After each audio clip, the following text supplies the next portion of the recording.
আপনারা যারা বিদেশ যাওয়ার জন্য বিয়োমেট্রিক ফিঙ্গার দিয়েছেন, ফিঙ্গার দেওয়ার পর আপনাদের বিয়োমেট্রিক মেন পাওয়ার কার্ড কিভাবে আপনারা ডাউনলোড করবেন আপনাদের ফোন দিয়ে, সেই প্রসেসটি আপনাদের দেখাবো। এই কাজটি করার জন্য প্রথমে আপনাদের ফোন থেকে ক্রোম ব্রাউজার অ্যাপটি ওপেন করবেন। ওপেন করার পর সার্চ অপশনে টাইপ করবেন বিএমইটি ইসি কার্ড ডাউনলোড, এই লেখাটি টাইপ করবেন, তারপর সার্চ করবেন।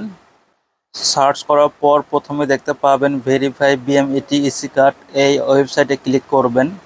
ক্লিক করার পর আপনাদের পাসপোর্ট নাম্বারটি টাইপ করবেন। পাসপোর্ট নাম্বারটি টাইপ করার পর দেখতে পাবেন একটি ক্যাপচা শো করছে, এই ক্যাপচাটি আপনারা টাইপ করবেন।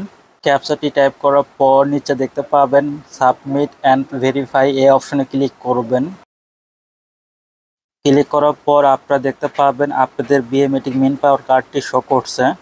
তারপর বিয়োমেট্রিক কার্ডটি কিভাবে আপনাদের ফোনে ডাউনলোড করবেন, আপনারা উপরে দেখতে পাবেন ডান পাশে 3 ডট অপশন, এই অপশনে ক্লিক করবেন। ক্লিক করার পর শেয়ার অপশনে ক্লিক করবেন। তারপর দেখতে পাবেন প্রিন্ট অপশন, এই অপশনে ক্লিক করবেন। তারপর আপনারা দেখতে পাবেন পিডিএফ ডাউনলোড অপশন, এই অপশনে আপনারা ক্লিক করলে আপনাদের ফোনে মেন পাওয়ার কার্ডটি ডাউনলোড হয়ে যাবে।